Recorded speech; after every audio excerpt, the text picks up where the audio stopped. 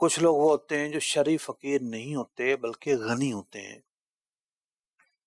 اور ان پر قربانی واجب ہوتی ہے، صدقہ فطر بھی ان پر لازم ہوتا ہے۔ کچھ غنی وہ ہوتے ہیں جن پر زکوٰۃ بھی واجب ہوتی ہے۔ زکوٰۃ کے معاملے میں ہم عام طور پر جو ہے وہ سونا چاندی اور مال تجارت کو دیکھتے ہیں، ٹھیک ہے، جانور ہو گئے چرائی کے، اسی طریقے سے پرائز بانڈ ایک طرح سے مال تجارت کے ضمن میں آ جائے گا۔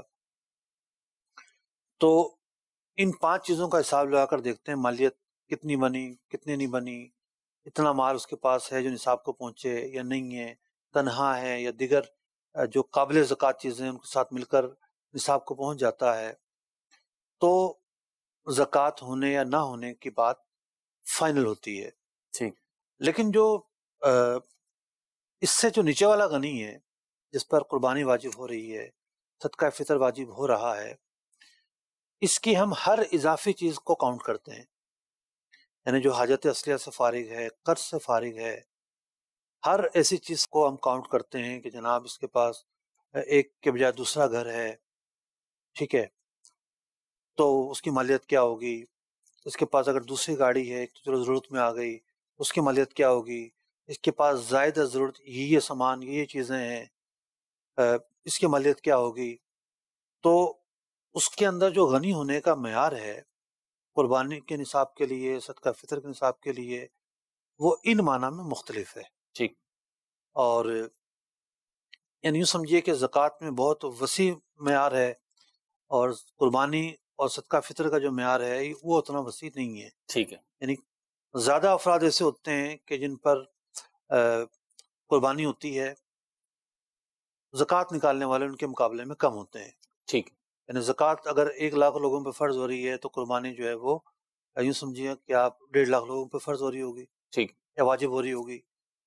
تو اب جو قربانی کا نصاب یہ کیسے بنے گا؟ قربانی کا نصاب 52.5 تولہ جو چاندی ہے، 52.5 تولہ چاندی کا جو نصاب ہے وہ معیار ہے کہ اس چاندی کی مالیت پر مشتمل، یعنی چاندی ہو یا چاندی کی مالیت پر مشتمل جو ساز و سامان ہے، ایکسٹرا زائد ضرورت، وہ کیش ہوں، وہ کوئی اور چیز ہوں، ایکسٹرا پلاٹ ہے، ایکسٹرا گاڑی ہے، تو ان چیزوں کو شمار کرتے ہوئے دیکھا جائے گا کہ اس مالیت کو پہنچ رہا ہے یا نہیں پہنچ رہا ہوگا تو پھر قربانی کرنا واجب ہو جائے گی۔ اسے ایک ویڈیو کال ہے ہمارے پاس، بول لیتے ہیں۔ ٹھیک ہے، میرا علماء اکرام سے یہ سوال ہے کہ ہمارے یہاں بہت سارے تاجر برادری بہت ساری چیزیں بیچ کے وہ پھر واپس جو ہے نا 10%، 20% یا 40%، کوئی 50% پہ کسٹمر سے واپس لیتا ہے۔ ایک تو اس کے متعلق مجھے یہ پوچھنا تھا کہ یہ حلال ہے یا حرام ہے، اور دوسرا سوال میرا یہ تھا کہ ایک چیز ہوتی ہے وہ 2000 روپے کی آئی ہوئی ہوتی ہے اور وہ 12000 روپے کی بیچ دیتے ہیں، تو یہ ظلم ہے یا حرام ہے؟ یہ 2 سوال ہیں میرے، اور ان کا مجھے جواب چاہیے تاکہ ہم لوگوں کی، میری یا میری طرح اور جو لوگ ہیں اور تاجر برادری ان کی اصلاح ہو سکے۔ جی دیکھیے جو پہلی صورت انہوں نے پوچھی ہے، جی، تو ہوتا یہ ہے کہ ایک الیکٹرانک کی دکان ہے مثال کے طور پر، جی، ایک آدمی بڑی خوشی سے ایک چیز لے گیا، اب استعمال کرنے کا وہ بیچنے آیا ہے، استعمال کی ہوئی چیز کے متعلق انڈرسٹوڈ ہے کہ بھئی ہم واپس نہیں لیں گے، صحیح، کوئی بھی شخص جو ہے موبائل واپس نہیں لیتا، صحیح، ڈبہ کھول لیا تو وہ دکان کے اندر، ڈبے سے کھلنے کے بعد ہمارا عرف یہ ہے کہ واپس نہیں لے گا وہ جی ایسے ہی، چیزیں استعمال کرنے کے بعد، فریج ہے، ایئر کولر ہے، اے سی ہے، کوئی اور الیکٹرانک چیز ہے، واپس نہیں لے گا۔ جی ایسے ہی، اب کسٹمر آ جاتا ہے کہ جی مجھے تو ضرورت نہیں ہے، یا میں نے شوق میں خرید لی تھی، تو اب ایسا نہیں تھا کہ دکاندار نے کہا ہو کہ تم واپس لے آنا، میں خریدوں گا ہی خریدوں گا، نہیں، اب جب وہ آیا ہے بیچنے کے لیے تو دکاندار ایک آفر دے دیتا ہے، ٹھیک ہے میرے پاس کوئی پرانے چیزوں کے خریدار بھی آ جاتے ہیں، صحیح، تو میں اب اتنے کی خریدوں گا، ٹھیک ہے، جیسا کہ موبائل بیچنے والا پرانا موبائل بھی تو بیچ رہا ہوتا ہے نا، جی، تو وہ کہتا ہے کہ جی میں اب اتنی خریدوں گا، یا اس نے مثال کے طور پر پہلے ہی اس نے پرانا موبائل بیچا ہو، صحیح، کسٹمر ہفتہ بعد دوبارہ آ گیا ہو، صحیح، تو اب یہ ایسا نہیں ہے کہ کوئی ڈیل کینسل ہو رہی ہے ان کی، ٹھیک، پرانی ڈیل کینسل ہو رہی ہے اور وہ ریپلیسمنٹ ہو رہی ہے، ایسا نہیں ہے، ٹھیک یہ اب ایک نئی ڈیل ہو رہی ہوتی ہے. ٹھیک ہے. تو نئی ڈیل کرنے میں دونوں پارٹیاں مجاز ہیں. یہ چاہیں تو سستا بیچیں, چاہیں تو مہنگا بیچیں. دکاندار ایک آفر کرے گا, اس آفر کو اگر وہ ایکسیپٹ کرتا ہے تو اس کی مرضی ہے, نہیں کرتا تو نہ بیچے. ٹھیک ہے. لیکن اگر پیسے کیش ادا کر دیے تھے جی. تب تو کسی قسم کا کوئی ایشو نہیں ہے. صحیح. پیسے ہی اگر ادھار تھے پھر کچھ جگہوں پہ پرابلم ہو سکتی ہے. ٹھیک ہے. وہ صورت ایک الگ ہے. صحیح. ان کا جو دوسرا سوال تھا کہ ایک بندہ جو ہے وہ 2000 کا مال لاتا ہے اور 12000 کا فروخت کرتا ہے. دیکھیے اگر تو کوئی قانون بھی اسے نہیں روک رہا تو اس کو ناجائز تو نہیں کہیں گے. بہت ساری چیزیں ایسی ہوتی ہیں اس میں بہت نفع ہوتا ہے, بہت نفع ہوتا ہے. خاص طور پر جب آپ مینوفیکچرنگ کرتے ہیں, کوئی چیز پروڈکٹ بنا کر تیار کرتے ہیں تو وہ پڑتی کتنے کی ہے اور بکتی کتنے کی ہے. اس کا حق ہے کہ وہ چیز سستی بیچے یا مہنگی بیچے, لیکن لوگوں پر آسانی کے لیے خاص طور پر اگر اس چیز کا تعلق فوڈ سے ہے, بنیادی ضروریات سے ہے, تو پھر اس کو سستا بیچنا چاہیے. ایک ترغیب ہے, بہتر سستا بیچے, مسلمانوں پر آسانیاں ہوں, یہ نیت کر لے تو ان نیتوں کی وجہ سے اس کو ثواب بھی بہرحال ملے گا. مدنی چینل کے ناظرین, ہمارے پروگرام کا وقت تو اختتام کو پہنچا. دیکھتے رہیے مدنی چینل. صلو علی الحبیب صلی اللہ تعالی علی محمد صلی اللہ تعالی علیہ وسلم. احکام تجارت, احکام تجارت.